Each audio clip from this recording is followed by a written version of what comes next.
The two-chord vamp. This is a staple. It's a staple of jams. It's a staple of composition. It's something you're going to have to do all the time, probably. Even if you just are playing a song and you put this at the beginning and the end of a tune, two-chord vamps are here to stay. Well, what can we do to kind of spice these two-chord vamps here? I'm just going from C major to F major. We're in the key of C. You can do something like this.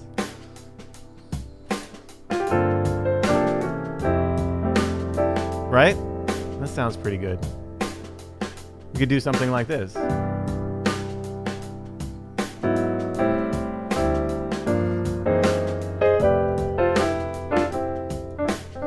That's not bad. You could even do something like this. Well, this is what we're talking about today here. We are live. This is a guided practice session. We're going to be working on two-chord vamps. We're going to be pulling back on the circle of fifths, giving you loads of options. My name's Adam Maness, and these are the harmony games. Welcome, everybody. This is a guided practice session. We are live. We are going to be talking about harmony today. We're going to be talking about how to take two chords and turn them into something very, very, very spicy. This guided practice session is brought to you by Open Studio. You can go to openstudiojazz.com to go on a deeper dive for all of the things we're talking about here. There is a PDF. You're going to want to download that. Because you're going to want to follow along with what we are working on. And if you feel like it, give us a like and a subscribe, and you might as well put the bell on. We are recording this live here as I speak, and we will be going live every other week for the foreseeable future. And you're going to want to get in on that because these live sessions are gold. So join us over at Open Studio Jazz Live. Let's talk about what we're going to be doing today. So as I mentioned there in that intro, we're going to be dealing a lot with the circle of fifths. This is going to be our way in to adding substitutions to a basic two-chord vamp, right? It's a way to add a lot of tension and release to that vamp. We're going to be using secondary dominants. We're going to be using secondary 2/5s. We're going to be using moo chords. We're going to be using tritone subs, and we're going to be using modal interchange. And I'm going to briefly explain all of those concepts, at least superficially, so that you can have some kind of understanding of what you're doing. But you don't need to actually understand any of it. You just need to know that it sounds good if you think it sounds good, and how you can apply it if you want to apply it. And that's what we're going to be going over. We are going to be practicing today. So let's get started with that. Our metronome today is courtesy of Drum Genius, great app. We're not going to be using a traditional metronome. We're going to be using this beat, which is based off of Meter's classic Just Kiss My Baby. That's Zigaboo Modaliste beat that we're going to be using as our metronome. So just so you know, that's what we're going to be keeping time to. Let's get our practice sessions started, and let's do it maybe in a way that you might not think to do it, and that's with not doing anything. Every great musician, every great artist that you've ever heard or seen their work is not only a great doer, but they're usually a great listener. They're usually a great observer. So if we could just take 10 seconds here at the beginning, and let's practice listening to just whatever is here in the room with us. Just whatever is in your space right now as you are watching this and practicing along. Let's take 10 seconds and just notice the sounds. You might close your eyes for this. I'll keep the time.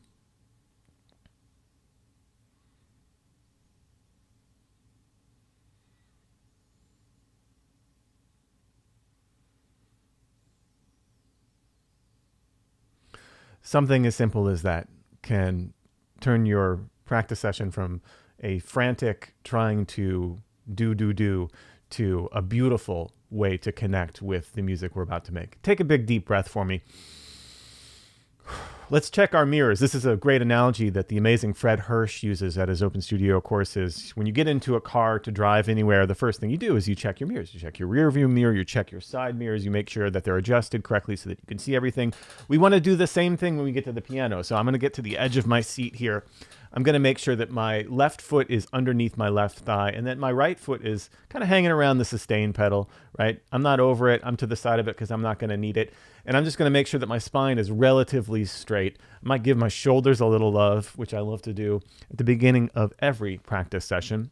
And before we get into the harmony games, let's just warm up with a couple of chromatic scales. We like to start all of our practice sessions over at Open Studio Pro, which we've got a ton of Open Studio Pro folks on this chat right now, with just a basic chromatic scale. We use a 1-3, 1-3, 1-2-3 kind of fingering, meaning that you're kind of alternating between your thumb and your third finger between white and black keys, but you can use whatever fingering you want. That's just what we like to do to warm up some big muscles. If you want to use your whole hand, you can use that alternative 1-2-3-4, 1-2-3 kind of fingering. That's also amazing.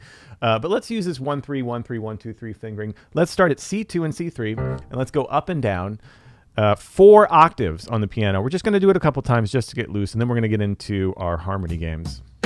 Again, we're going to use Zigaboo as our metronome because it feels amazing. Let's do 16th notes. Da da da da da da da da da da da da da da da. 1, 2, da da da da da. 4 octaves.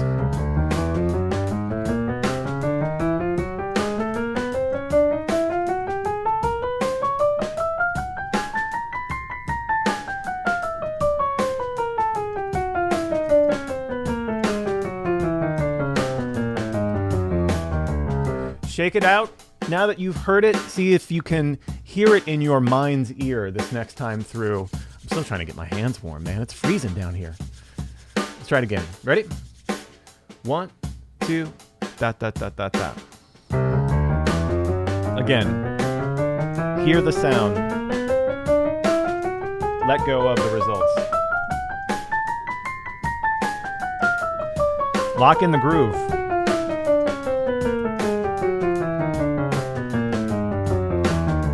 You listen to this drum beat, right? It's not a straight 8th note kind of thing. It's not exactly super swelling, but it's got a bounce to it. So let's see if we can lock in with that bounce. Let's do one more time, 4 octaves up and down.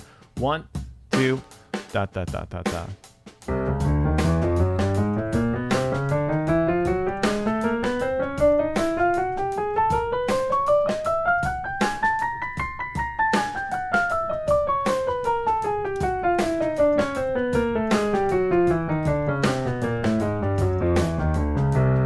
How much fun is that? Now, we started off with that silence, right? And if you're doing anything like a technical exercise to start your practice, which you should have some kind of ritual. It's very, very helpful to just lock your mind in, but you want to make it musical. You might notice that I was smiling as I was playing that last one because I was actually trying to like make a real musical phrase to me as I was doing it. It's the only way to do the technical exercises. They're not just there like you're doing push-ups. It can be joy with all of these kinds of things. Let's get into our harmony games. To do this, I want to start by looking at the circle of fifths. Now, this is pretty standard for any kind of basic music theory here. We have a circle. We've got C at the top, and as you can see, it goes around clockwise. C, G, D, A, E, B, G flat, D flat, A flat, E flat, and B flat, and then F, and we're back to C. Now we're going to use this to help pull back and aim at a target. We're going to be working with 2 chords. We're going to be at the key of C here, so I'm going to see if I can line up. So we'll be in the key of C, right? We're going to be going from C, which is the 1 chord in the key of C, to F, which is the 4 chord in the key of C. And I want you to notice that every time we add what we're going to call a substitution, we back up clockwise in this circle of, trying to get my arm angle right, in the circle of fifths. So we're going to be heading to the F. Before the F, the first thing we're going to do is add a C7, right? And that is going to give us some space to the F. And then we're going to add a chord that has G in the root to the C to the F. Then we're going to add a chord that has D to G to C to F. Then we're going to add a chord that has A to D to G to C to F, and then We're going to do something special on the E, actually a couple special things on the E, and then we're going to make our way all the way back to the F. So we're really, by the end of this practice session, we're going to be playing two chords, C to F, but in between them, we're going to be adding this whole half of this circle of fifths to help us get to that F. What that does is create tension, right? It has this effect of where you feel like you don't know where you're going to end up, but we're heading somewhere. It like gives you this incredible direction. It almost like it tilts the sound so that you can't help but sort of fall forward toward that F. And you've heard great musicians do this like a million times. This is a staple of how people just make music. So let's get started here with our first example. Get the keyboard up here. I'm going to keep that circle of fifths up here so that we can just see as we're doing it what's happening. We can kind of direct ourselves to it. Let's put our Drum Genius track back up here. This is where we're starting from. This is our 2-chord vamp. You want to play it with me here? And I'm just going to be doing some basic, 4-note voicings. I might put some sauce on it because I love sauce. I'm not a maniac. I love spice and things. So if you hear me do that, apologies. This is me living on a Saturday morning. Let's try it. 2, 3, and 3, 4, 1, 2, 3. 3, 4. Great places to start. It's classic for a reason, this 1 to 4.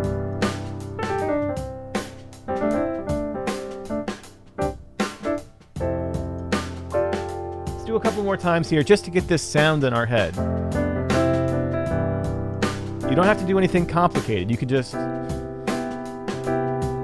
do quarter notes or just triads.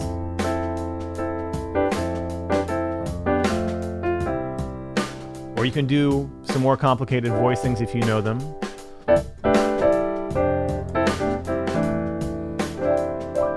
One more time here, one more time. Play with me.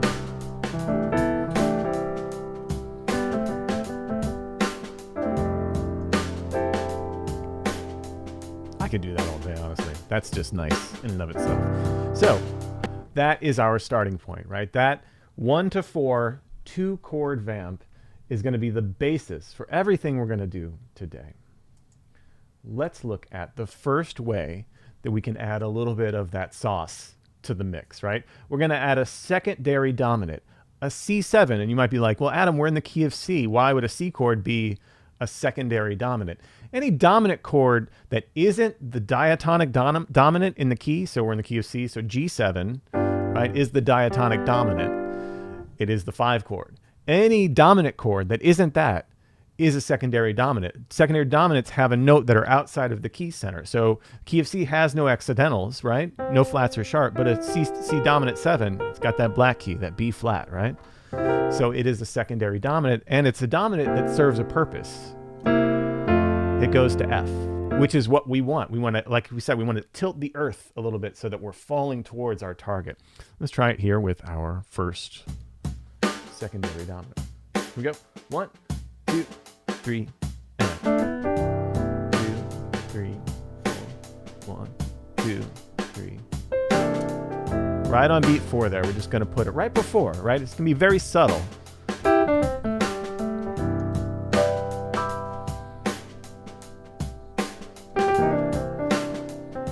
Now, this is something that if you're playing with a bass player, you definitely don't have to work this out. You can do this whenever you want. It's the same root, right? They don't have to know anything.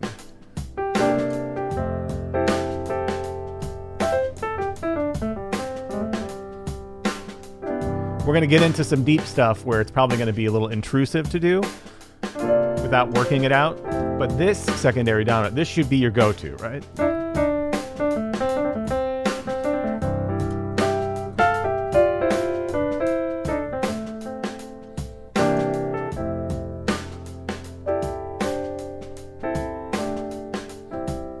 One more time.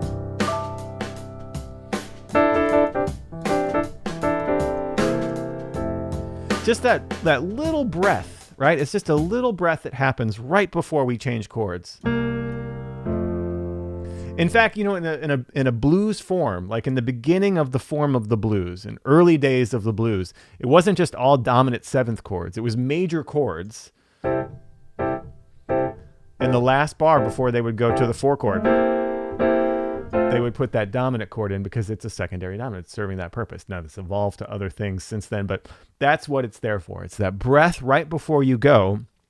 You move up a fourth or down a fifth, right, to your target. You tonicize that target. You make that F sound like a new tonic. That's our first way in. So as you can see here, if we go back up to our, see if I can't hear, but if we go back up to our circle of fifths here, you can see that, you know, we're heading towards F, and we're going to take that step back clockwise to C right beforehand, which is nothing special because we're starting on C anyway. So it's pretty close already. What if we went back a whole other rung? So now we're going back another notch to G. And this isn't the key of G. We're just going to add a 2 chord, but the root is a fourth below that C. So it does add another layer of suspense to the equation. This is what we call a secondary 2-5. So what we're doing is we're putting a 2 chord in front of that quote unquote 5 chord. That C7 is acting like a 5 chord to F, right? We're tonicizing F. So if we think of like key of F, the C7 is the 5 chord, right? It's a diatonic 5 chord in the key of F. The G minor 7, not in the key of C, but it is the 2 chord in the key of F. So it's like a secondary 2-5 going to F. And this adds a lot of stuff. This is also something you could definitely get away with a bass player. Most good bass players will hear you do this and go with you. Let's try it. Here we go. 1, 2, 3. You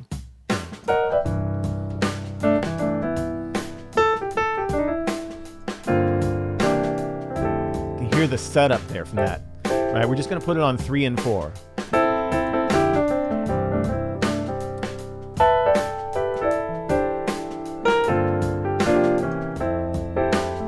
Isn't that awesome? Just that one little thing. Isn't that crazy?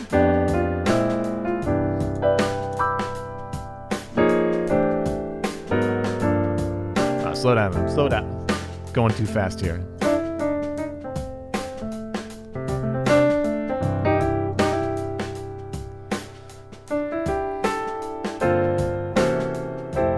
Just a secondary 2-5 that's going to your target.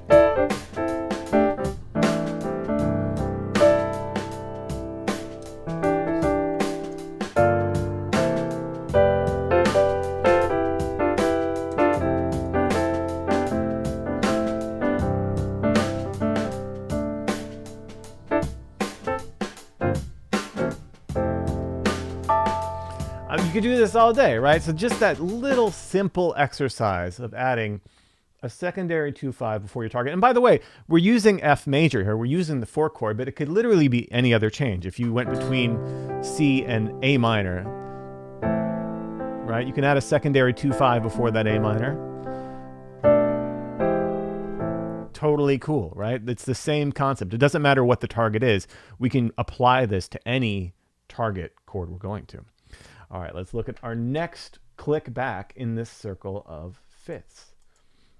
So if we click back, we went from where our target is F, and we're going to go around in clockwise. So we've gone back to C, we've gone back to G with that G minor 7. Now we're going to go back to D, and we're going to do something a little bit different. We're going to do what we call a secondary moo. Now that's a very jargony term that probably means next to nothing, but it's a fun little thing. Before we get too deep into this one, let me just show you what I mean by a secondary moo. So here is, in the first example, that's the mu chord. This is a chord that has been around before Steely Dan, but it was coined by Donald Fagen of Steely Dan.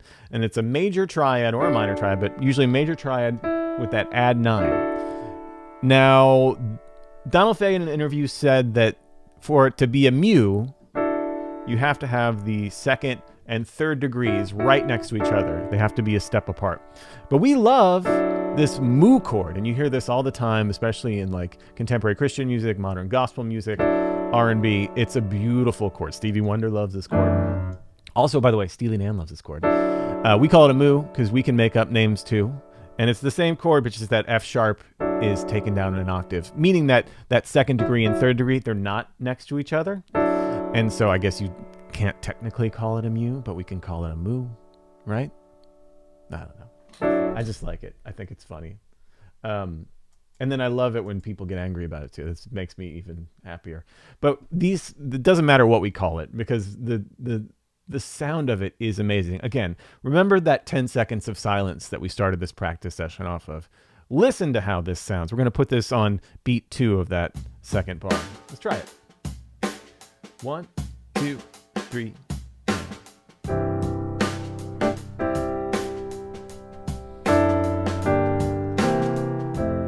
How great is that, right?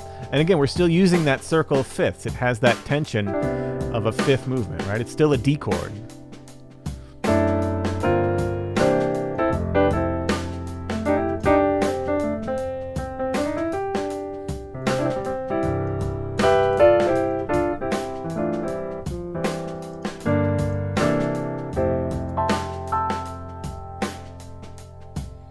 Let's try it again.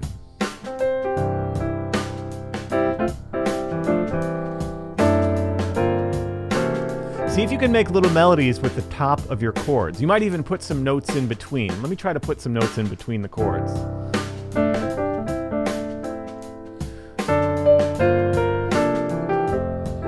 What a difference that makes. Just these little in-between notes as you're making melodies. You can do this even as you're accompanying people. Try to play the right chords. Let's do it 2 more times. 2 more times.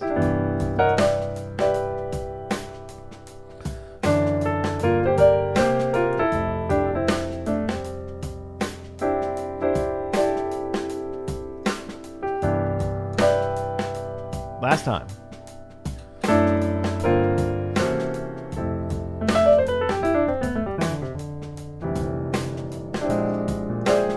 I'll do some little backdoor B flat dominant 7s to get back. How great is the little secondary moo? Again, so now we're going 3 clicks back on our way to F. Right? So these are all, again, the bass movement. If we were to take the bass as the root of each thing, D, G, C, F, right? All up in fourths. But we're going to start messing with that. That moo chord has that bass in the third. It gives us that chromatic walk up.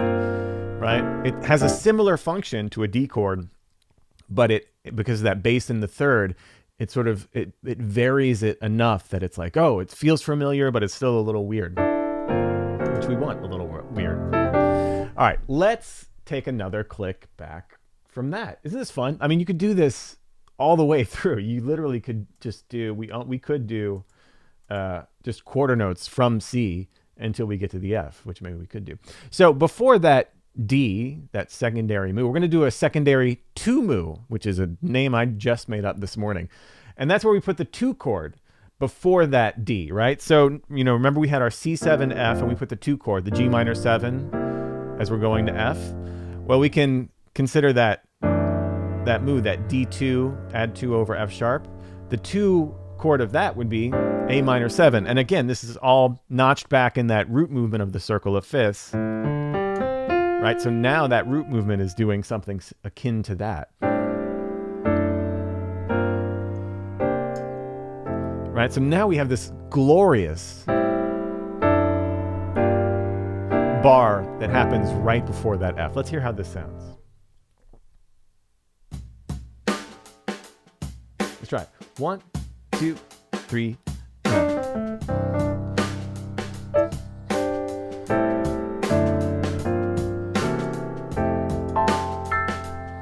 I mean, come on. That's everything right there.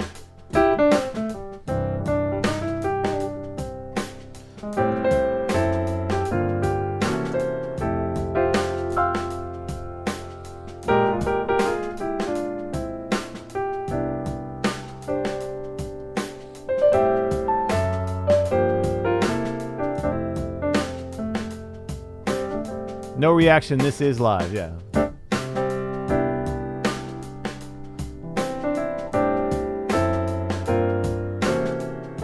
Again, this one you might need to ask your bass player about. You might need to tell them, yo, let's do this. But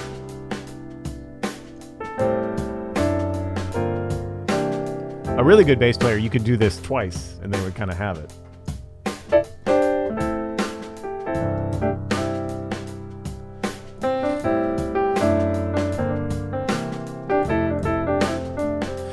And I encourage you to use this in your composition. If you're writing a song and there's two chords and you want to do something maybe towards the end of the song to mix it up, adding these kinds of circle of fifth tensions are so handy.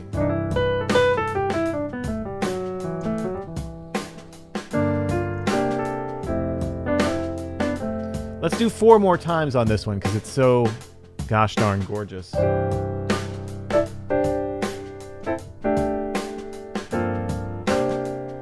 I'll try to play it this time instead of reading the chat.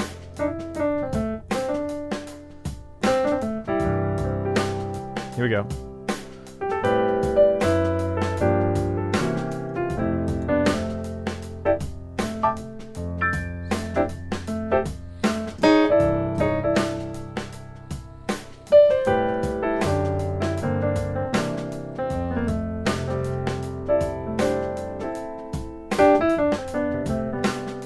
Last time.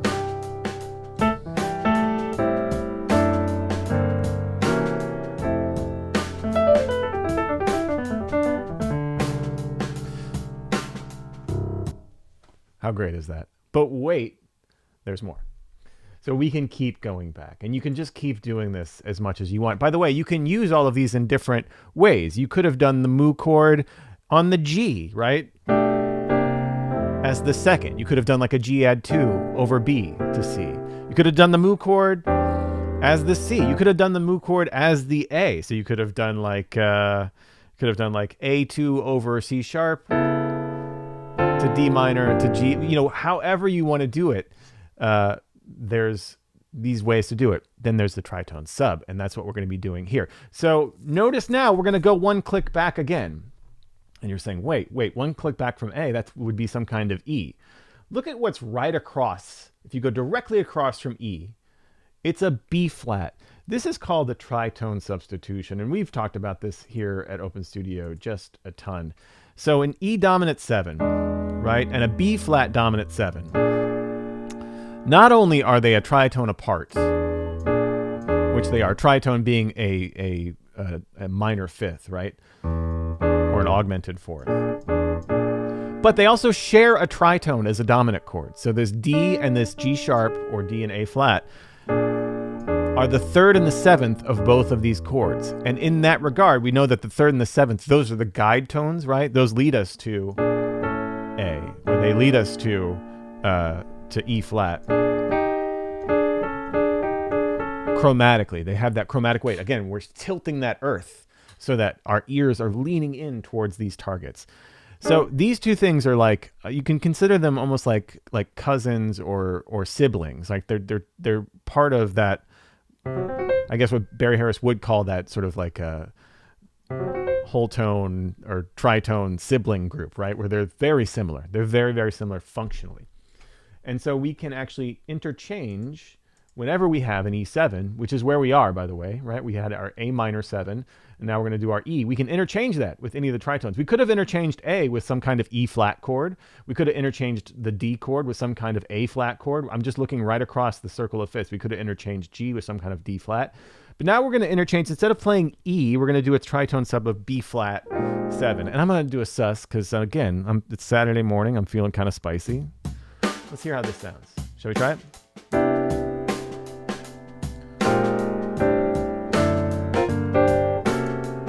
Oh, it sounds good. Imagine that. Love that.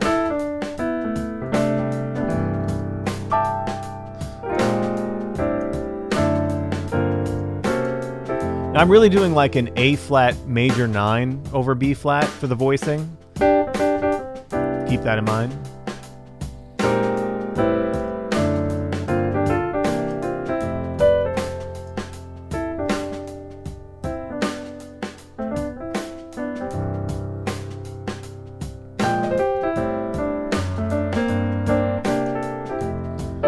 Instead of chords this time, let's try playing little melodies over these like chord changes. Let's try that.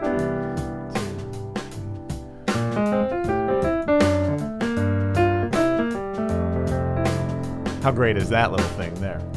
Let's try that again.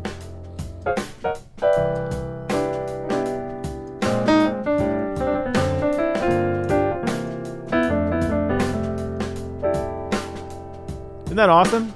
Let's do this 4 more times. You got it.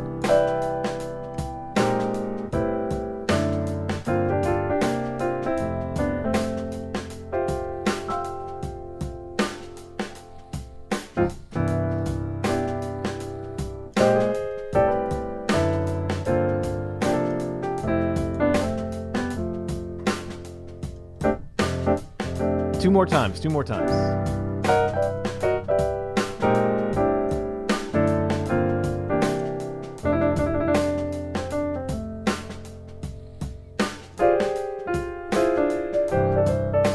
Last time. Well, I put a little tritone sub on that C7. So for those of you that didn't catch that, I put, instead of C7, I did a G flat 7, right? Sharp 11 kind of thing. That's what I'm saying. You can do any of these now on any of it. So you could take this sort of circle back, and instead of C7, if you wanted to do G flat, you could have done that. Instead of G, if you wanted to do D flat, you could do that. Or you could have done the moo or the secondary dominant. You know what I mean? Like, it just keeps adding. Okay, I want to add something before this B flat 7.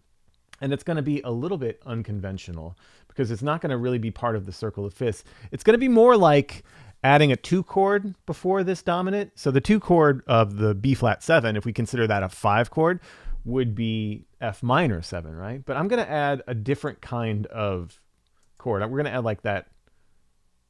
Not that. We're going to add the 4 chord. So this is a little bit of like modal interchange where we're really borrowing from the key of E flat for the second half of this bar.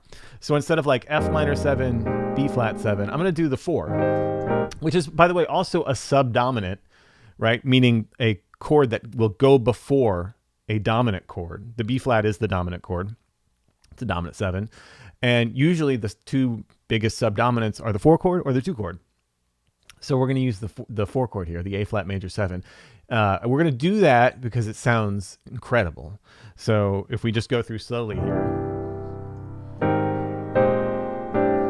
Why does that sound so good? I'll tell you why. Because we're borrowing here from the key of C minor, or the key of E flat major, and we're really establishing it with that subdominant-dominant relationship. Right? We're establishing that new key, and then all of a sudden, bam, shifting back to our... And it makes sense, right? Because that B flat is part of that circle of fifths. Isn't that crazy? Isn't that crazy? Well, listen first before we judge how crazy that is. But let's try it. Here we go. 1, 2, 3.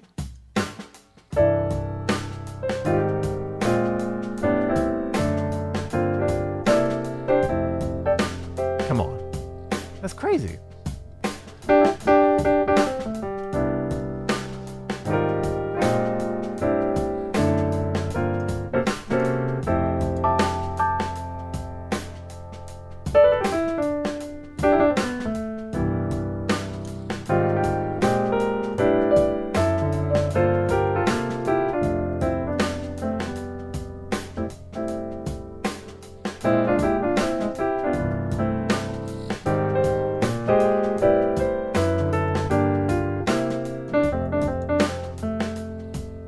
Isn't that amazing what you can do with this? We're just pulling back here on basic music theory, right?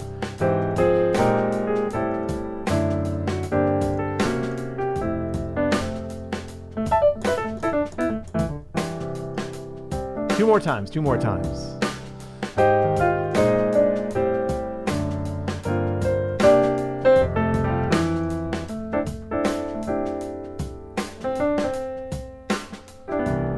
Last time.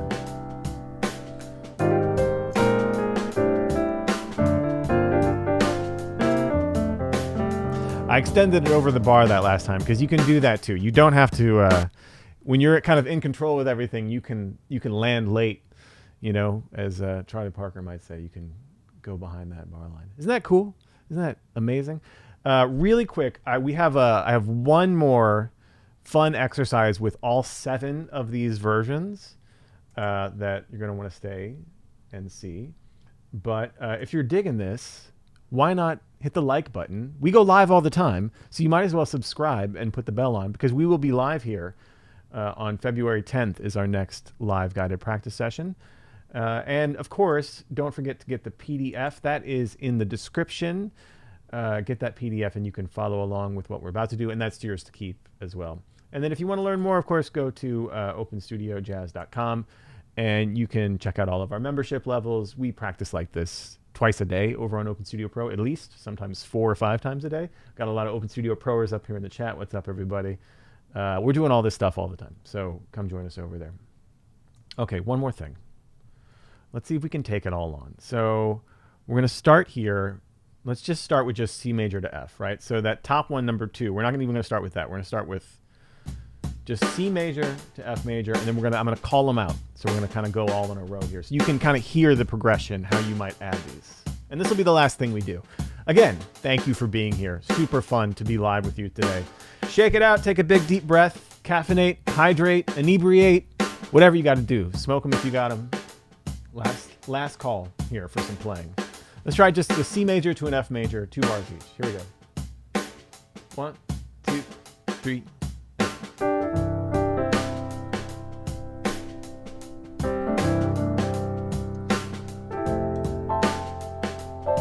Wait, is that the best one? Just kidding.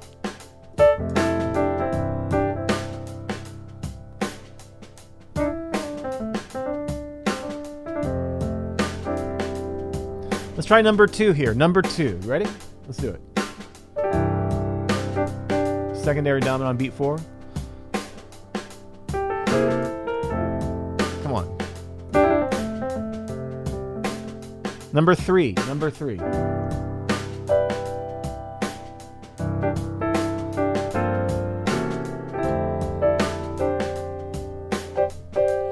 Let's do number 4 with that moo chord. Number 4.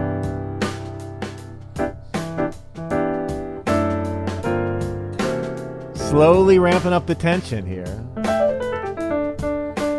Number 5, the secondary two-moo.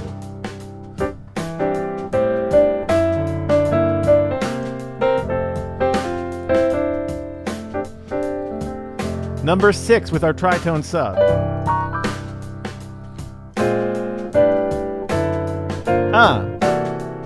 Woo! A woo bird was spotted. Number 7, last one. Little modal interchange. Come on. Amazing, right? Let's do one more here. Let's do one more. I'm going to put an E flat sus on beat 2 of number 7. So we're just going to do all quarter notes. An E flat 7 sus, right? We're pulling back on that circle of fifths from the A flat. We're going to set that up. Let's try it. I don't know.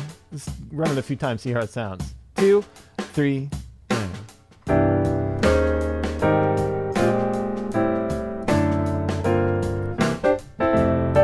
That's not bad. Let's try an E flat moo chord with the G in the bass. 3, and.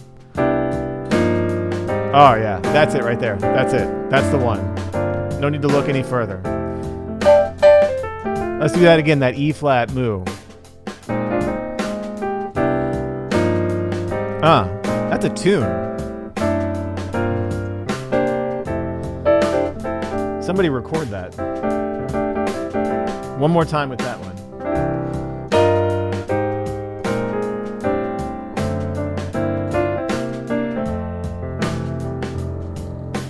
Thank you, everybody, for your work today. Appreciate you all. We will be back in 2 weeks. Enjoy these. Don't forget to download the PDF and check out openstudiojazz.com. Till next time, happy practicing.